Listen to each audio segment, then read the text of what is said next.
Hola, yo soy la doctora Claudia Pérez, médica clínica, especialista en nutrición y formo parte de la sección de nutrición y diabetes y nos toca hablar del agua, los minerales y las vitaminas. En caso de que tengan dudas pueden escribirme al mail que aparece en la pantalla. El agua cumple funciones como solvente, sustrato de reacciones metabólicas, participa en la regulación de la temperatura, mantiene la volemia, participa en la digestión, absorción y excreción de nutrientes. Se distribuye principalmente en el espacio intersticial e intracelular. En el espacio extracelular tenemos el intersticial y el intravascular. Y después tenemos el espacio intracelular. El espacio intersticial y el intracelular están separados por la membrana celular, donde hay una sodio-potasio ATPasa que mantiene el intercambio de electrolitos y líquidos. Y la membrana capilar que separa el intersticial del intravascular existen microporos con una baja tasa de escape de albúmina habitualmente. Bien, en el intersticial tenemos sodio, tenemos potasio. El potasio es el catión que predomina en el intracelular. El agua corporal total representa aproximadamente el 70% del peso corporal. Como vimos, el transporte activo, la sodio-potasio ATPasa, bombea el potasio al intracelular para mantener la electroneutralidad y el sodio al extracelular para mantener la electroneutralidad del cloro y el bicarbonato. Recuerden la ley de Starling, por la cual la presión hidrostática, que relaciona la presión hidrostática con la presión oncótica, sabiendo que la presión oncótica es la que ejercen principalmente las proteínas adentro del intravascular y permiten mantener el volumen de fluidos dentro de los vasos. Y la presión hidrostática es la que ejerce ese fluido para salir del intravascular hacia el intersticial. Con respecto a las necesidades de agua, estas son variables y van a depender de la edad, por la diferente composición corporal, del sexo, por el mismo motivo, la temperatura ambiente, la humedad y la actividad física. ¿Cómo se regula el equilibrio hídrico? Bueno, en principio vamos a pensar en tres grandes reguladores del agua corporal: el tubo digestivo, los riñones y el encéfalo, principalmente el centro de la sed. Para tratar de entender un poquito esto, vamos a pensarlo como balance hídrico interno, que sería entre el espacio intersticial y el tracto gastrointestinal. El tracto gastrointestinal, a distintos niveles, produce distinta cantidad de líquido con diferente composición. La saliva, aproximadamente 1,5 litros por día, el jugo gástrico, otro 1,5 litros, la secreción biliar 1 litro, la secreción pancreática entre 1,5 y 2 litros por día, llegando al yeyuno proximal aproximadamente 8 litros y excretándose nada más que 300 mililitros. El resto se fue absorbiendo a lo largo del colon. Esto es una tabla donde se muestra la composición de los líquidos corporales, el volumen de producción, la cantidad de sodio, cantidad de potasio, cloro, bicarbonato que tiene cada uno y el pH. Y esto es importante tenerlo a mano o conocerlo porque depende qué líquido corporal se esté perdiendo por demás, va a ser lo que uno tenga que reponer. No es lo mismo que un paciente vomite que tenga diarrea. No es lo mismo que el paciente tenga una ostomía, que es la apertura del tubo digestivo, en este caso, a nivel del estómago, del duodeno, del yeyuno, del ilion o del colon, conocido como colostomía. ¿Por qué? Por el volumen que va a perder y por la composición de ese líquido que va a perder. El balance hídrico externo va a estar regulado por los ingresos y los egresos. Los ingresos es el líquido que se ingiere por vía oral, el que se ingiere junto con los alimentos sólidos, que representa aproximadamente 1 litro, la nutrición enteral, la hidratación parenteral, la nutrición parenteral y el agua endógena, que por convención se utilizan 300 mililitros por día. Esta es el agua que se produce en la metabolización de los nutrientes, junto con el ATP y el dióxido de carbono. Los ingresos van a estar regulados por la sed y los egresos van a estar regulados por la osmolaridad plasmática y la volemia, y son la diuresis, la catarsis. Una catarsiforme más o menos contiene entre 100 y 300 mililitros de agua. Las pérdidas insensibles a través de la piel y la respiración, por convención, son 10 mililitros por kilo de peso actual. La temperatura corporal, recordando siempre que aumenta un 10% por cada grado de aumento de la temperatura corporal por encima de 37 grados. Y otras pérdidas como drenajes y fístulas entéricas. La regulación del balance hídrico está a cargo del riñón. El riñón tiene que mantener la osmolaridad. Nosotros producimos aproximadamente 600 miliosmoles por litro de desecho y estos tienen que ser eliminados por el riñón y van a estar eliminados junto al agua. Y dependiendo de si es necesario concentrar o diluir la orina, se va a eliminar mayor o menor volumen, pero siempre con la misma cantidad de miliosmoles de desecho. Y esto lo va a regular la sed, la osmolaridad plasmática, la de ADH, la tensión arterial, el eje renina-angiotensina-aldosterona y el sodio. Todos estos o estimulan o disminuyen la secreción de ADH, lo cual permite que la orina sea más o menos concentrada. El mínimo de volumen urinario necesario son 500 mililitros, porque es la concentración máxima que alcanza el riñón y le va a permitir deshacerse de estos desechos. Para poder prescribir hidratación, es importante poder evaluar inicialmente el estado de hidratación del paciente y definir cuál va a ser el objetivo de tratamiento, la resucitación, mantenimiento, reemplazo o redistribución. Definir la vía, que puede ser por vía oral, enteral, subcutáneo o parenteral. Definir qué solución voy a utilizar, si voy a administrarle aguas, sales de hidratación, cristaloides o coloides. Definir qué volumen necesita y a qué velocidad de infusión se va a administrar.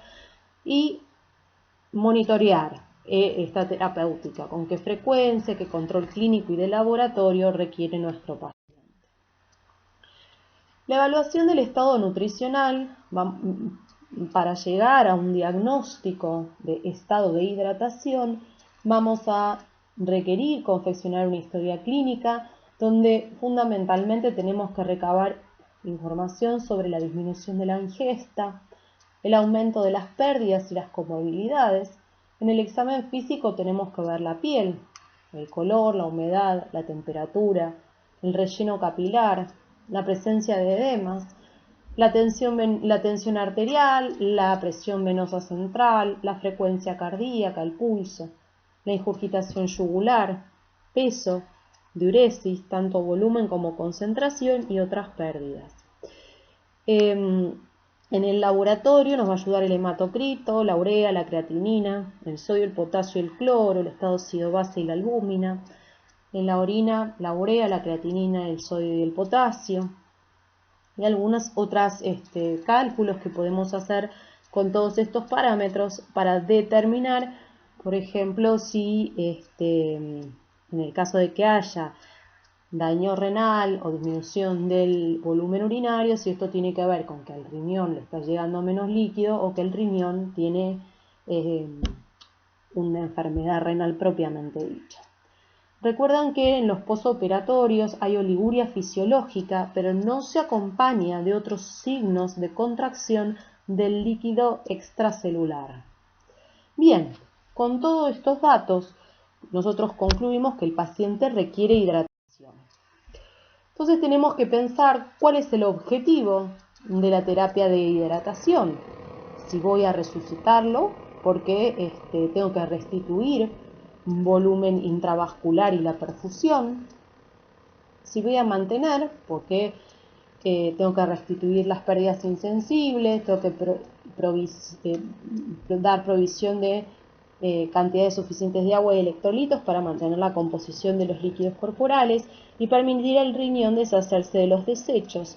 Si tengo que reemplazar, eso sería la corrección de un déficit secundario a pérdidas y aporte de requerimientos diarios, o redistribución, corrección de la distribución anómala de líquidos y electrolitos, por ejemplo en el caso de pacientes con tercer espacio o ascitis.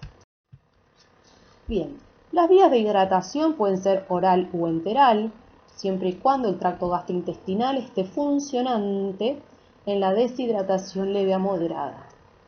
Subcutáneo permite administrar cantidades moderadas de soluciones isotónicas, electrolitos y algunos fármacos, y endovenosa, cuando la deshidratación es grave, hay situaciones agudas o el tracto gastrointestinal no está funcionando. ¿Cómo definimos la necesidad de resucitación endovenosa? Pacientes con una tensión arterial sistólica menor de 100, frecuencia cardíaca mayor de 90, un relleno capilar de más de 2 segundos, las extremidades frías, una frecuencia respiratoria de más de 20 por minuto, que no responde a maniobras de Trendelenburg, tengo que iniciar la resucitación.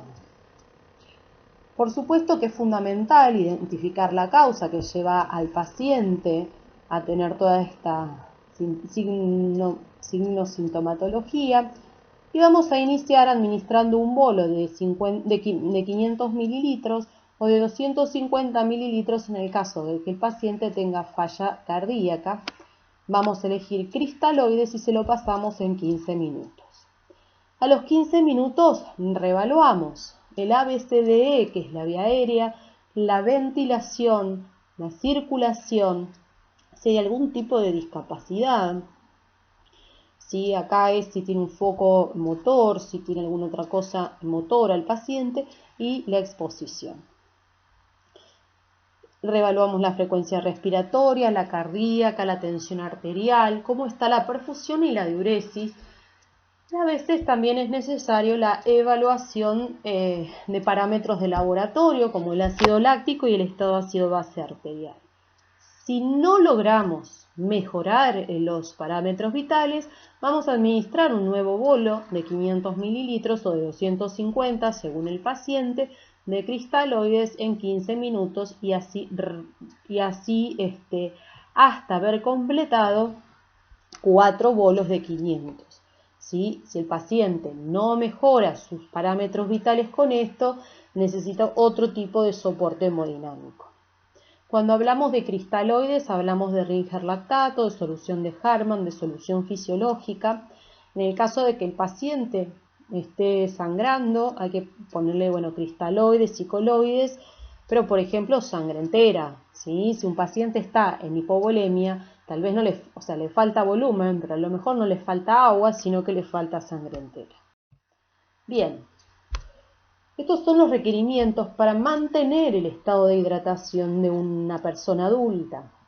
Los requerimientos hídricos son entre 25 y 35 mililitros por kilo de peso actual por día. En los pacientes obesos se ajusta al peso ideal. En los pacientes ancianos con insuficiencia renal, insuficiencia cardíaca o severamente desnutridos se calcula entre 20 a 25 mililitros por kilo de peso actual por día. Se requieren entre 100 y 150 gramos de dextrosa por día, y esto tiene que ver con la inhibición de la gluconeogénesis.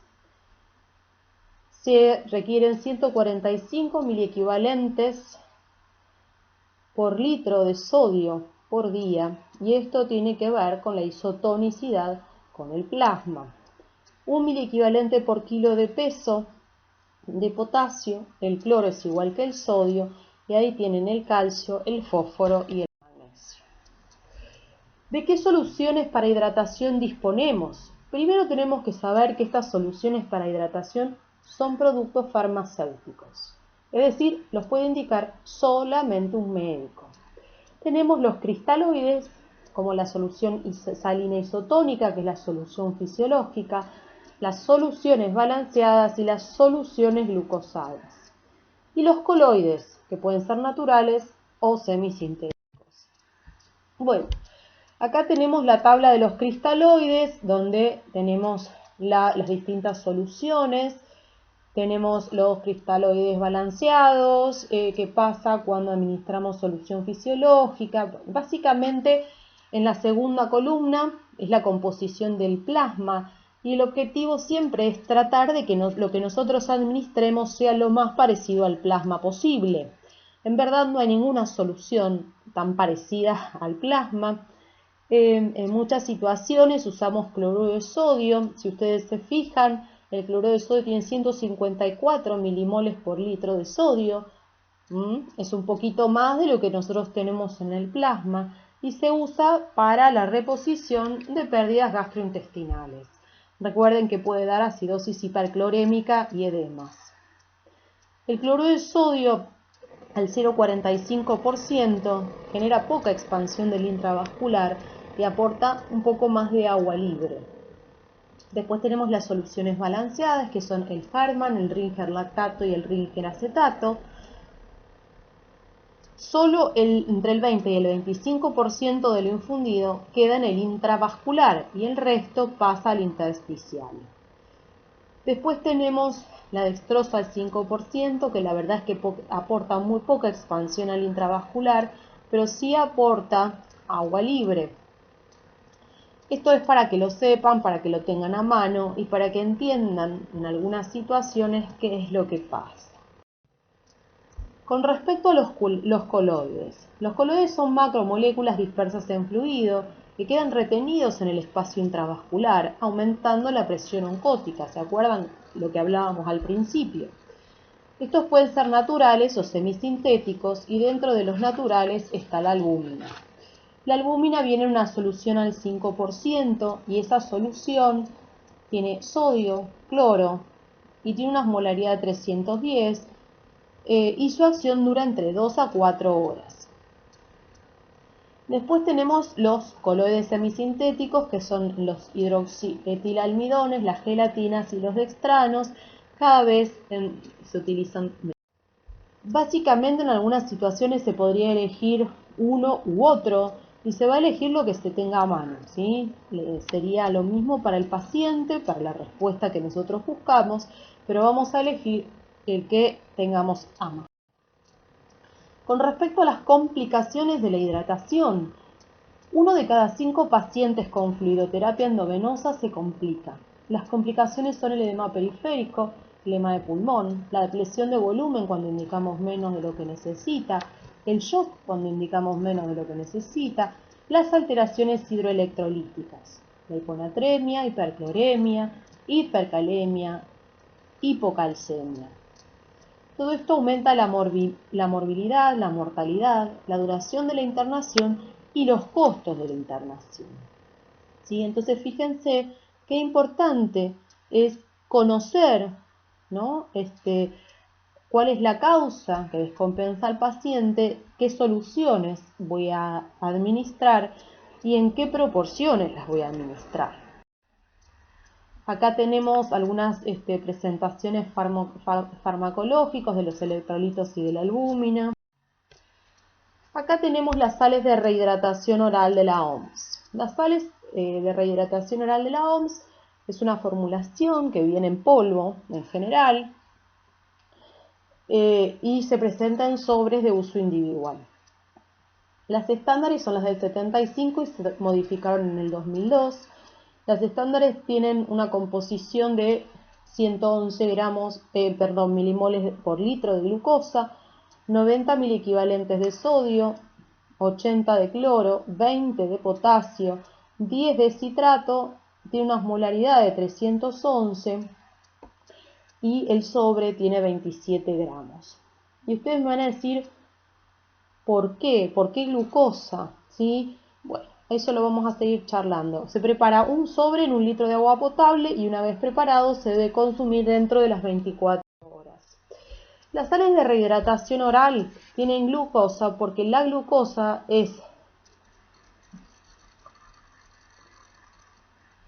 cotransportada con el sodio en el intestino delgado y esto favorece la absorción de agua, ¿sí? Bien, está contraindicada en la insuficiencia renal, en la insuficiencia cardíaca, en la alcalosis metabólica, la suboclusión intestinal, en el íleo, si tiene vómitos incoercibles o si la deshidratación es grave. Las sales de rehidratación oral fueron diseñadas para reponer volumen que se perdía por diarrea fundamentalmente en los niños, ¿sí? Entonces, ojo con esto porque si el paciente está severamente deshidratado o tiene deterioro del sensorio por la deshidratación, no las va a poder tomar.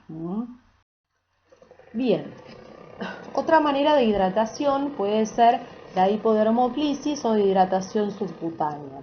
Y como ven en la foto, es un dispositivo, seguramente que ustedes lo van a reconocer, es lo que nosotros llamamos butterfly, que es una agujita muy chiquitita que se pone en el tejido celular subcutáneo, se lo cubre con un parche transparente y respirable y ahí se le pone la canulita. Y después se lo une a la guía de infusión que ustedes conocen. Se puede administrar solución fisiológica o dextrosa al 5%, 145 miliequivalentes de sodio, 20 milimoles de potasio y se puede infundir entre 500 a 2000 mililitros en 3 a 4 horas. Nosotros infundimos volumen, se hace como un globito y después se va absorbiendo de a poquito desde ahí. Como ustedes imaginarán, esta manera de hidratación nos sirve para reponer volumen en agudo porque la absorción es muy lenta, pero sí nos permitiría mantener un paciente con, por ejemplo, se utiliza mucho en los pacientes oncológicos en el domicilio para sostener la hidratación, en pacientes a lo mejor que vomitan de vez en cuando y no pueden cubrir sus requerimientos hídricos a través de la ingesta oral. Y es importante que cumplamos con esta normalidad de los valores y no tenemos que seguir con el tratamiento. Bien, ahora vamos a continuar con los minerales. Los minerales son componentes inorgánicos esenciales. Tenemos macroelementos que son los que se encuentran en el orden del gramo en el cuerpo y su requerimiento es mayor de 100 miligramos. Acá tenemos el sodio, el potasio, el cloro, el calcio, el fósforo y el magnesio. Después tenemos los microelementos, donde hay oligoelementos y elementos traza. Estos son elementos que se encuentran en el orden del miligramo y su requerimiento es menor de 100 miligramos por día. Tenemos hierro, cobre, yodo, manganeso, zinc, cromo, selenio, molibdeno. Y después tenemos los ultra traza que se encuentran en el orden de los miligramos o nanogramos, que son el cobalto, el sílice, el vanadio. Bien, acá les traigo la tabla periódica de los elementos para que, si necesitan ver las abreviaciones que he utilizado, están en la tabla y para que la recordemos fundamentalmente. Bien, cuando hablamos de electrolitos estamos hablando de minerales que tienen carga eléctrica y que se disocian en una solución en iones de carga positiva y de carga negativa. Estos electrolitos tienen funciones fisiológicas en el metabolismo celular, en la función neuromuscular y el equilibrio osmótico. Se distribuyen algunos en el espacio intracelular y otros en el extracelular y los gradientes están mantenidos por la sodio-potasio ATPasa. Son intracelulares el potasio, el magnesio y el fósforo y son extracelulares el sodio, el calcio, el cloro y el dióxido de carbono.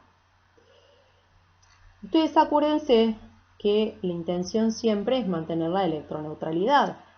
Los cationes son el sodio y los aniones, además del anión restante, que es eso que no podemos medir, pero que sí está para mantener la electroneutralidad junto al bicarbonato y el cloro, son las proteínas, los aniones orgánicos, los fosfatos y los sulfatos.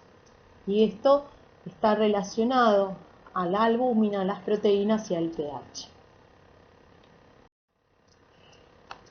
Bueno, ahora viene una serie de tablas que vamos a tratar de que sean lo más amenas posibles, pero que va a describir cada uno de los electrolitos, la función, la distribución, la regulación y las fuentes de los alimentos, que es muy importante que ustedes conozcan.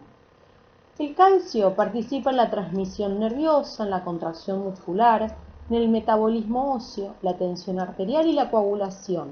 El 99% está en los huesos y en los dientes, el 1% está ionizado, el 50% está unido a la albúmina. Y el calcio total debe corregirse por la albúmina. Ustedes piensen que si la albúmina baja por algún motivo, el calcio, va a haber más calcio que no esté unido a la albúmina. Bien, la regulación está a cargo del hueso y del riñón, del intestino, fundamentalmente el íleon, que es donde se absorbe, la paratormona, la calcitonina, la vitamina D y el fósforo. Y las fuentes de calcio son los lácteos, las verduras verdes, los frutos secos y los pescados en conserva. Y su dosis recomendada diaria es entre 1000 y 1500 miligramos por día. El sodio participa en la regulación del volumen, la función neuromuscular, el equilibrio ácido-base. Entre un 30 y un 40% está en el esqueleto y el resto en los líquidos corporales. Recuerden que el sodio es un electrolito intersticial o intravascular. Su regulación está a cargo del intestino, en el riñón se filtra y se reabsorbe. Participan en su regulación el sistema renina-angiotensina-aldosterona, las catecolaminas, la tensión arterial, el sistema nervioso simpático, las heces y el sudor, que son por donde también puede perder. ¿Cómo consumimos? Sodio a través de la sal de mesa, alimentos proteicos, aromatizantes, conservantes de alimentos procesados y el requerimiento diario sería de 2500 miligramos por día. Esto de los alimentos, de los conservantes, muchas veces, por ejemplo, en los pacientes hipertensos, uno les recomienda, bueno, no conservas, pero por ejemplo las mermeladas para que duren más, a veces también les ponen sodio. Por eso hay que tener cuidado con todos los alimentos procesados en general. En el caso del magnesio, participa como factor en reacciones enzimáticas, en el metabolismo óseo, en el sistema nervioso central y en el sistema cardiovascular.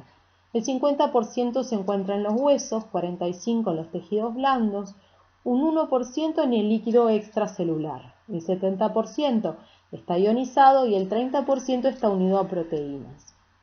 La regulación está a cargo del intestino, donde 30 a 50% está regulado por la ingesta y las pérdidas. El riñón lo excreta, se redistribuye, esto significa que puede ir en el intracelular o en el extracelular y eso tiene que ver con el pH del medio y al hueso también. ¿Dónde vamos a encontrar magnesio? En las verduras de hoja verde, legumbres, granos. Y la ingesta diaria recomendada es de 310 a 420 miligramos por día. El potasio participa, es la sodio-potasio ATPasa, igual que el sodio participa también en la sodio-potasio ATPasa, en la regulación del equilibrio hídrico, osmótico y estado de ácido-base, la función neuromuscular y en el crecimiento celular. El 98% está en el líquido intracelular, su regulación está a cargo del intestino, hay redistribución que depende del pH, el riñón lo filtra, lo reabsorbe y lo excreta en un 80 a 90% y también participa la aldosterona. Lo encontramos en frutas, verduras, carnes, lácteos y la ingesta diaria recomendada es de 4700 miligramos por día. Cuando hablamos de verduras y su contenido, tanto en electrolitos como en otros minerales, tenemos que pensar que el contenido de estas frutas y estas verduras depende del contenido del suelo y por eso vamos a volver sobre esto un poco más adelante, pero recuérdenlo. El fósforo participa en el metabolismo energético, formando parte del ATP, en el metabolismo óseo, la fosforilación y desfosforilación. Tiene funciones estructurales, por ejemplo los fosfolípidos de la membrana celular, y funciones de buffer. El 80% está en el hueso. Su metabolismo está regulado a nivel intestinal donde se absorbe, lo regula la vitamina D también, el riñón y la paratormona. Y las fuentes son los productos de origen animal. Su ingesta diaria recomendada es de 700 miligramos por día. Cuando hablamos de microelementos, es importante tener en cuenta que el microelemento cuyo déficit es más frecuente es el hierro, que puede ser prevenido, por eso es importante. El contenido en frutas y verduras dependerá del contenido en el suelo, que si por ejemplo tenemos diarreas u ostomías, habría que aportar cantidad extra de zinc, magnesio, sodio y potasio, que si tenemos un drenaje biliar externo, habría que aportar cobre y manganeso. En el caso de una hepatopatía hay que suspender el cobre y el manganeso. En el caso de la insuficiencia renal se debería suspender el selenio, el cromo y el molibdeno, y que cuando nosotros pretendemos replesionar nutricionalmente al paciente, se requieren cantidades extras de fósforo, cobre, magnesio, zinc y calcio. Cuando hablamos del hierro es importante entender que el hierro se encuentra en dos formas: el hierro hemo o ferroso y el hierro no hemo o férrico. El hierro participa del transporte de oxígeno, como la hemoglobina, como cofactor en el metabolismo oxidativo.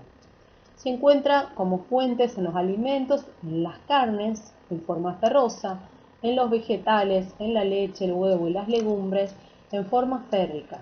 Y esto tiene que ver con qué forma se absorbe con mayor facilidad en nuestro intestino. La absorción se produce en el intestino delgado en forma de hierro ferroso. A través de receptores está facilitada por proteínas e inhibida por el calcio. La absorción de hierro férrico es más dificultosa que la ferrosa, pero está facilitada por la vitamina C, proteínas animales, ácidos orgánicos y alcohol. Está inhibida por fitatos, oxalatos, polifenoles, proteínas vegetales, zinc, magnesio, manganeso y cobre. Se almacena en el enterocito como ferritina, igual que el hígado, el vaso y la médula ósea, donde también se puede almacenar como hemosiderina. Se transporta por la transferrina, se elimina a través de la piel, la orina, las heces y la menstruación. El requerimiento en el hombre es de 8 miligramos por día, en la mujer es de 18 miligramos por día y durante el embarazo aumenta a 27 miligramos por día. Su déficit está relacionado con anemia ferropénica. Para poder medirlo tenemos el hematocrito y la hemoglobina, que nos va a dar a ver si el paciente tiene anemia o no. La ferremia, ferritina y la saturación de los receptores y receptores solubles de transferrina. El cobre tiene función catalítica, se encuentra en los cereales integrales, los frutos secos, las legumbres, el hígado, los crustáceos y los moluscos. Se absorbe a nivel del duodeno con transportadores. Su absorción es inhibida por altas concentraciones de zinc, hierro, fibra, fitato, vitamina C y aumenta por aminoácidos y citrato. Es transportado por la transcuprina y la albúmina. Se almacena en el hígado y en el vaso. Se elimina por vía biliar y el requerimiento es de 900 miligramos por día. Su déficit está asociado a la enfermedad de Menkes, a anemia y neutropenia. Y se puede determinar en suero y en plasma, se puede medir la ceruloplasmina sérica, la actividad de la superóxido desmutasa en glóbulos rojos. El yodo participa en el desarrollo y en la conformación de las hormonas tiroideas. Se encuentra en alimentos de origen marino, vegetales, la sal de mesa enriquecida. La historia del yodo, si seguramente en algún momento la han escuchado, tiene que ver con el bocio, ¿no? El déficit de yodo, el déficit endémico de yodo, generaba bocio. Ese es el motivo por el cual la sal de mesa, por ley, está enriquecida. El yodo se absorbe en el estómago y en el duodeno, es captado por los tejidos y se elimina por el riñón. Y los requerimientos son en el adulto 150 miligramos por día, en el embarazo 220 y en la lactancia 290 miligramos por día. Su déficit puede dar bocio y cretinismo y si bien no puedo medir el yodo, sí puedo inferir que puede que esté disminuido si tengo disminución de las hormonas tiroides. Por supuesto que es una causa poco frecuente y que en general, vamos a ver esto, que ni los electrolitos, ni el déficit de minerales, ni el de vitaminas suele estar aislado. En general es más de uno, excepto que haya un déficit genético en algún transportador o en algún receptor que participe solo en la vía de absorción o de transporte de ese elemento. El manganeso participa en el crecimiento, la reproducción y tiene funciones catalíticas en algunas enzimas.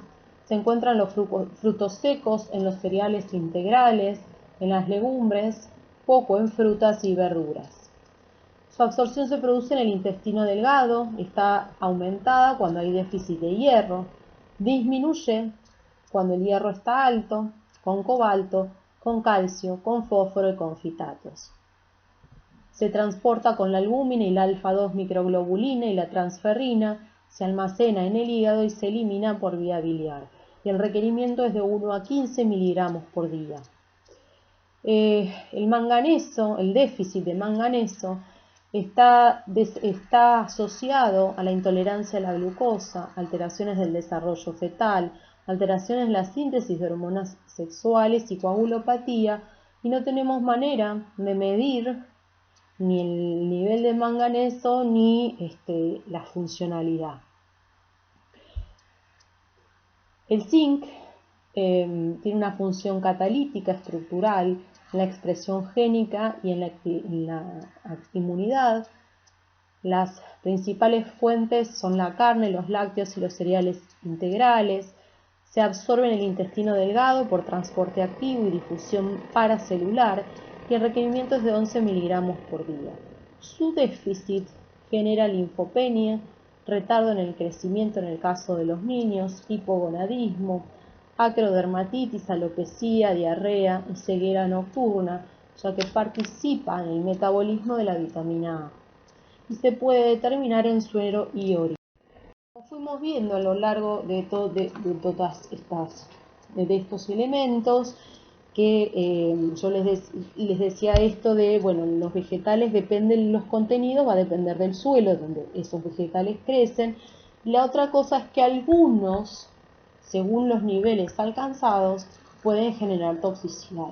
Por supuesto que es muy raro, ¿sí? Excepto que el paciente tenga, por ejemplo, como un único aporte, nutrición parenteral total, y nosotros le estemos aportando más de los niveles, más de las dosis diarias recomendadas y los requerimientos, o le estemos aportando a un paciente determinado elemento que requiere, por ejemplo, alteración de la función renal y le estamos dando algún elemento que requiere de una función renal indemne para no generar toxicidad.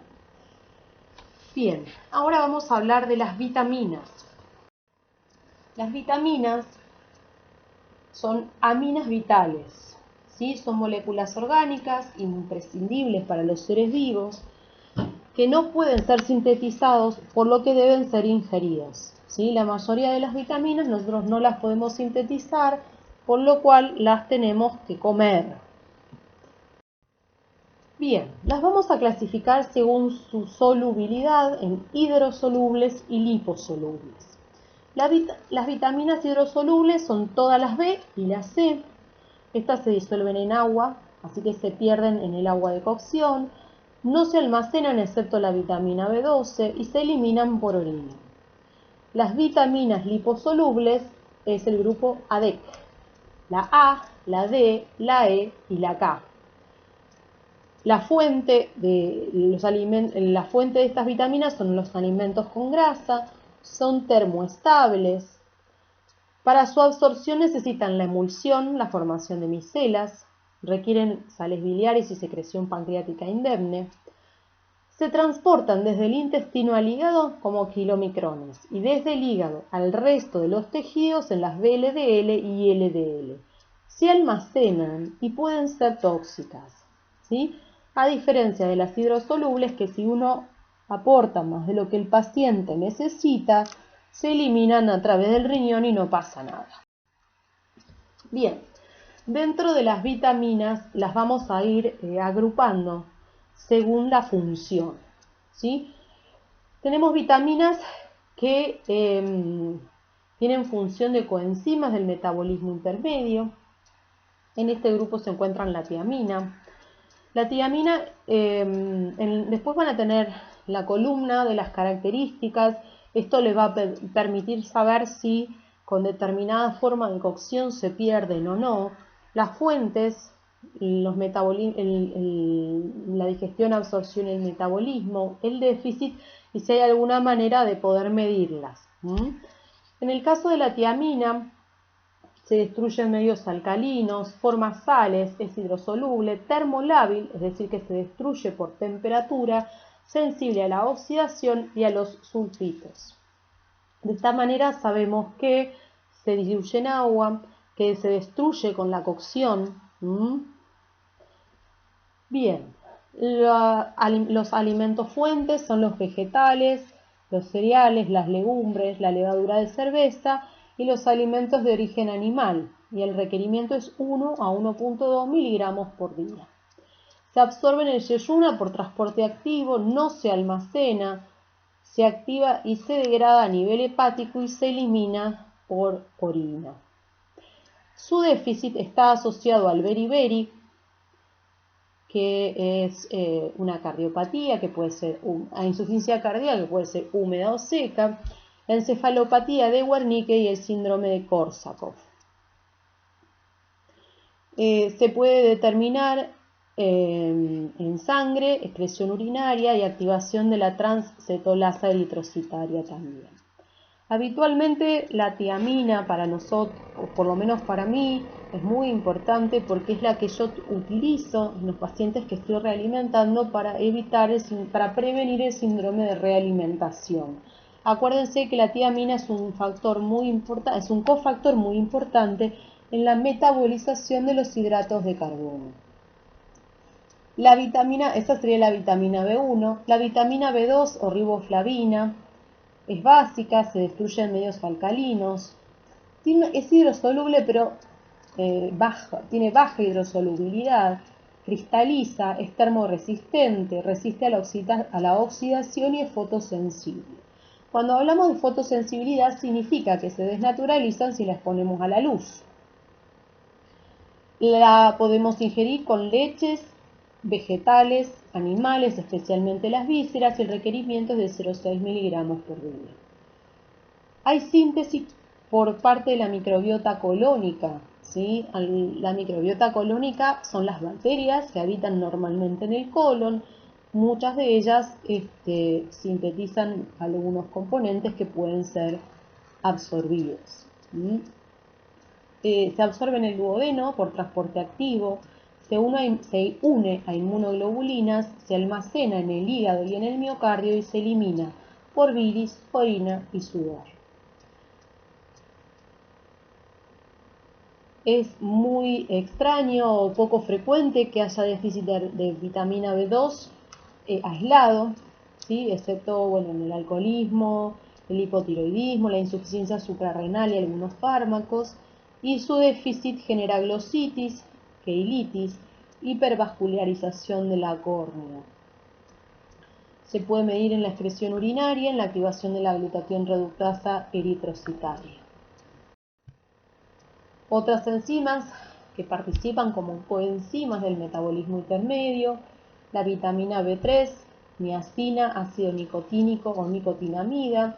Esta es soluble en agua y en alcohol, es estable al calor, la luz, el aire, los ácidos y los álcalis, con lo cual raramente se altera en la cocción. Se sintetiza a partir de triptofano, entonces nosotros necesitamos, a lo mejor no nos comemos la vitamina B3, pero sí el triptofano que favorece la síntesis. Se encuentra en vísceras, pescado, harinas vegetales, legumbres, en los cereales, no está disponible para la absorción. Algunos alimentos contienen algunas vitaminas o minerales, pero nuestro tubo digestivo no está preparado para absorber en esa forma o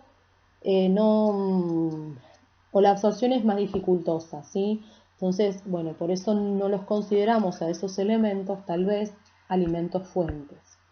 El requerimiento es de 14 a 16 miligramos por día, se absorbe en el intestino por difusión facilitada y difusión pasiva, se transporta por los glóbulos rojos y se eliminan por riñón. El déficit, por déficit podemos tener pelagra, que es una entidad que se caracteriza por las 3D, dermatitis, diarrea y demencia. La dermatitis es como la de la foto, pues tienen diarrea y trastornos neurológicos. Y se determina en la orina, lo que se hace es dosar metabolitos. La vitamina B12 o ácido pantoténico es una vitamina hidrosoluble, termolábil e insoluble en medio alcalino. Se la puede encontrar en alimentos de origen animal, vegetal, lácteos, cereales y legumbres, y el requerimiento es de 4 a 7 miligramos por día. Se absorbe en el yeyuno por transporte activo y se elimina a través de la orina y la bilis. Nuevamente, raramente aislado, pero puede dar malestar, alteraciones gastrointestinales, neurológicas y calambres musculares. Y se mide su concentración en plasma y la excreción en orina. Cuando hablo se mide, se podría medir, ¿sí? No es que nosotros en el hospital, por ejemplo, lo hagamos. No, de hecho, no tenemos manera de medir nada de esto. La piridoxina o vitamina B6 es hidrosoluble, termolábil en medio alcalino, resistente a la oxidación y fotosensible. Los alimentos fuentes son los vegetales y los animales, el hígado, las legumbres, y el requerimiento es de 1.3 a 1.7 miligramos por día. La microbiota también puede sintetizarla, se absorbe en el yeyuno por transporte activo, se almacena en el hígado, se transporta unido a albúmina y hemoglobina y se elimina por orina. El déficit de vitamina B6 está asociado a retraso de crecimiento, anemia, dermatitis seborreica, glositis, depresión, convulsiones, y el exceso puede dar polineuropatía periférica. Se puede hacer determinación de ácido santurilúrico en orina, luego de la sobrecarga oral de triptofano, y la determinación de piridoxalfosfato en el plasma. La biotina o vitamina B12 es hidrosoluble, termosensible y fotosensible. O sea, fíjense que ahí está si la cocinamos no la comemos, y están todos los alimentos, principalmente en el hígado, yema de huevo, y el requerimiento es de 28 a 40 microgramos por día. La biotina requiere digestión por enzimas pancreáticas, se absorbe en el yeyuno e ilion proximal por transporte activo y difusión facilitada. También hay síntesis por parte de la microbiota. Hay parte que está libre y parte que está unida a la albúmina, y la vamos a encontrar en hígado, riñón y sistema nervioso central, y se elimina por vía renal. El déficit de biotina puede generar acidosis metabólica, alteraciones digestivas, hipotonía, alopecia y la enfermedad de Leiner, que es una dermatitis seborreica infantil grave, ¿sí? Compromete, como la foto, este bebito que tiene compromiso. Acá se ve toda la cara y todo el tronco que se ve, está todo comprometido. ¿Cómo podemos determinar su déficit? A través de medir y determinar que haya acidosis láctica, la determinación urinaria de biotina, bisnorbiotina y ácido 3-hidroxi hidroisovalérico. Todo esto permitiría objetivar el déficit de biotina. Otras vitaminas que participan en la proliferación celular son el ácido fólico o vitamina B9 y la vitamina B12 o cianocobalamina. En el caso de del ácido fólico es un polvo amarillo anaranjado, hidrosoluble, que se pierde en el agua de cocción, es soluble en soluciones ácidas y básicas, termosensible y fotosensible. Se consume en verduras y hortalizas, legumbres, frutos secos y algo en el hígado. Y el requerimiento es de 400 microgramos por día. Su nombre de ácido fólico viene de hoja, así que lo podemos relacionar con las hojas verdes en principio. Para su absorción y su digestión tenemos la peptidasa y la hidrolasa intestinal. Se absorbe en el intestino en el tercio proximal por transporte activo y difusión pasiva. Tenemos el 5-metil tetrahidrofolato, se metaboliza a nivel hepático y en tejidos de alta división celular y se elimina por vía renal y biliar y se reabsorbe. Acuérdense que su déficit está asociado a anemia megaloblástica y déficit del tubo neural. Lo podemos dosar así como ácido fólico. Es a lo que se refiere con los monoglutamatos en orina y en plasma, poliglutamatos en las células, como folato en ácido en glóbulos rojos, la homocisteína plasmática, que se correlaciona, tiene una correlación negativa con el folato. La cianocobalamina o vitamina B12 es fotosensible, hidrosoluble en alcohol y termosensible. Los alimentos fuentes son las carnes, la yema y los lácteos y se requieren 2 microgramos por día. Para la digestión se requiere el jugo gástrico y las proteasas pancreáticas, el factor intrínseco que se sintetiza a nivel gástrico, se absorbe en el ileón terminal por un mecanismo saturable, se almacena en el hígado. En esta sí hay almacenamiento y más o menos el depósito dura 5 años. Se elimina por vía biliar, tiene circulación enterohepática y se excreta por orina. Y su déficit está asociado a la anemia perniciosa y la neuropatía. Y se mide vitamina B12 plasmática. ¿Sí? Esta foto es donde se ven las alteraciones asociadas a la anemia megaloblástica o perniciosa por déficit de vitamina B12. Tenemos otras vitaminas que se asocian a la función visual y a la expresión génica.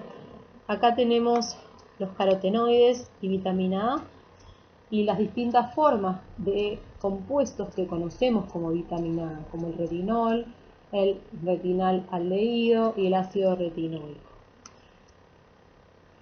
Estos son solubles, tienen un pigmento amarillo, naranja o rojo, se oxidan, se destruyen con las altas temperaturas. Los podemos encontrar en frutas, verduras, hortalizas, alimentos de origen animal y el requerimiento es de 4.000 a 5.000 unidades internacionales por día. Además tienen funciones a nivel inmunológica, en la inhibición de la mutagénesis y la transformación, disminución del riesgo de degeneración macular y cataratas y capacidad antioxidante.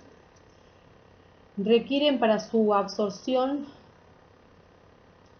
una dioxigenasa enterocitaria en el intestino delgado superior, se absorbe por transporte activo y difusión facilitada, se almacena en el hígado y en el tejido adiposo, se transporta como retinol con una proteína fijadora de retinol, transtirretina de albúmina y ácido retinoico se une a la albúmina y proteínas fijadoras intracelulares y se elimina por bilis, heces y orina.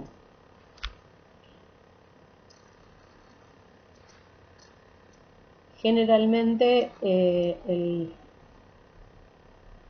es raro el déficit, excepto que no haya una adecuada ingesta. y vamos a encontrarlo cuando no hay una adecuada ingesta de grasas, de proteínas, de zinc, cuando hay alteración de la función hepática, de la absorción intestinal, alteración de la queratinización epitelial, se produce un aumento de las infecciones respiratorias y digestivas, ceguera nocturna, retraso de crecimiento y a nivel del sistema nervioso central, calambres, incoordinación motora. Y se puede dosar. Y esto es importante. Existen otras vitaminas con funciones antioxidantes. Tenemos la vitamina E, que es liposoluble, y la C, que es hidrosoluble. La vitamina E o tocoferol es liposoluble, se pierde por fritura, asado o cocción a fuego lento y es fotosensible. Se encuentran los aceites de origen vegetal, granos de cereales, tejido adiposo animal y hojas verdes, y su requerimiento es de 3 a 4 miligramos por día. Para la digestión requerimos de las esterasas pancreáticas e intestinales. Los triglicéridos de cadena media favorecen la absorción. Se transporta desde el intestino al hígado con los kilomicrones. En el hígado hay una proteína transportadora de tocoferol. Se almacena en el tejido adiposo, hígado y músculo y se elimina por heces. El déficit de vitamina E puede generar hemólisis, ataxia, reflexia, anestesia, polineuropatía y miopatía. Y la determinación se hace a través de vitamina D plasmática, estabilidad eritrocitaria, a oxidantes y beta lipoproteínas plasmáticas. El ácido ascórbico, que también tiene funciones de antioxidante, pero dijimos que esta era liposoluble, se oxida en la solución, es termosensible y fotosensible. Se encuentra en frutas, verduras y hortalizas, el requerimiento es de 60 miligramos por día. Se absorbe en el duodeno y yeyuno proximal por transporte activo, se transporta como ascorbato, ingresa al glóbulo rojo en forma pasiva y por el transportador de glucosa. Altas concentraciones va a haber en hígado, suprarrenales, hipófisis, páncreas y encéfalo. Tiene excreción renal y reabsorción renal también. Su déficit genera escorbuto. Alteración en la síntesis del colágeno, anemia, somnolencia, dolores osteoarticulares. Y lo que quiero que miren en la foto es la hipertrofia gingival. Estos sangran con facilidad y tiene que ver con la alteración en la síntesis de colágeno. Se mide vitamina C plasmática para determinar el déficit. Vitaminas que participan en la coagulación sanguínea son la vitamina K, acuérdense que es liposoluble, del grupo de las ADEC, fotosensible, inestable en el medio alcalino y ácido y termosensible. Se encuentra en vegetales, hortalizas, huevo, hígado, queso. Y también hay síntesis por parte de las bacterias intestinales y se requiere un microgramo por kilo. Se absorbe, tiene absorción exógena en el duodeno, en el yeyuno a través de transporte activa, endógena en el ilion y en el colon por difusión simple. Cuando hablo de endógena o exógena me refiero a la que se sintetiza por las bacterias colónicas. Hay escaso almacenamiento en el hígado y se elimina por vía biliar. El déficit está asociado a hemorragias y se determina por el tiempo de protrombina. Esto es muy importante porque aunque las personas no consumamos vitamina K a partir de los alimentos, que es raro, el déficit también es raro si es que nuestras bacterias lo están sintetizando. Entonces, esto es una fuente importante. Y esto es una fuente importante, por ejemplo, cuando nosotros queremos anticoagular a un paciente y la primera cosa que se le suspende a los pacientes son los vegetales y las hortalizas, ¿sí? Porque el aporte de vitamina K antagoniza la función, por ejemplo, del Sintrom, que es el fármaco que se utiliza para anticoagular a los pacientes. Entonces, la vitamina K se aporta a través de dos vías, la vía oral, a través del consumo de los alimentos, y la producción por parte de las bacterias colónicas. Vamos por las vitaminas que regulan el metabolismo fosfocálcico. Acá tenemos la vitamina D, que es una prohormona. Como D3 es colecalciferol y como D2 es ergocalciferol. Es liposoluble. Sus alimentos fuentes son el pescado, los pescados grasos, el hígado, el huevo, la leche, la manteca, como colecalciferol, es decir, vitamina D3, y los alimentos enriquecidos. Y el requerimiento es de 2.5 microgramos por día. Se absorbe a nivel del duodeno y del yeyuno, se almacena en el tejido adiposo. Se capta y se transporta por la proteína fijadora o ligadora de vitamina D, que se activa en el hígado y en el riñón y se elimina por vía biliar. Su déficit produce osteoporosis, osteomalacia y raquitismo, depende de la edad en la que afecta a la persona, y se dosa en sangre como 1,25 hidroxivitamina D. Se considera un déficit leve por menos de 20, moderado menos de 10 y grave menos de 5 nanogramos por mililitro. Esto es un esquema de un libro, Dietoterapia de Krause, que para mí es el resumen casi perfecto, porque acá tenemos cada sector del tubo digestivo y dónde se absorbe los electrolitos, los oligoelementos, o sea, todos los minerales y las vitaminas, ¿sí? Y esto es muy importante para tratar de entender qué pasa cuando a un paciente, por el motivo que sea, le falta tanto la estructura o la función de alguna parte del tubo digestivo. Así que esto se los dejo como para que lo tengan, sepan dónde encontrarlo en el momento que lo necesiten. Cuando hablamos de estado ácido-base hablamos del pH, que es la concentración de hidrógeno, que la tenemos que pensar como equilibrio, ¿sí? Por eso el tema de la balanza, que va a estar regulado por la función respiratoria, que nos va a permitir eliminar el dióxido de carbono, que es un ácido, y el riñón, función metabólica, que nos va a permitir fabricar más o menos bicarbonato. Los ácidos se originan a partir del metabolismo y la oxidación de los nutrientes, del ácido úrico, el láctico y los cetoácidos, y necesitamos de amortiguadores tanto intra como extracelulares, como los fosfatos y las proteínas intracelulares, y el bicarbonato y el ácido ascórbico extracelulares. Y acá tienen una tablita donde van a ver el pH tanto arterial como venoso, la presión arterial del dióxido de carbono en sangre arterial y venosa y el bicarbonato normal, ¿sí? En muchas situaciones podemos tener acidosis metabólica, acidosis respiratoria, alcalosis metabólica y alcalosis respiratoria. Podemos tener un solo trastorno, puede ser un trastorno doble o puede ser un trastorno triple, ¿sí? No nos vamos a detener mucho más en esto. Sepan que acá también es importante la participación de los nutrientes.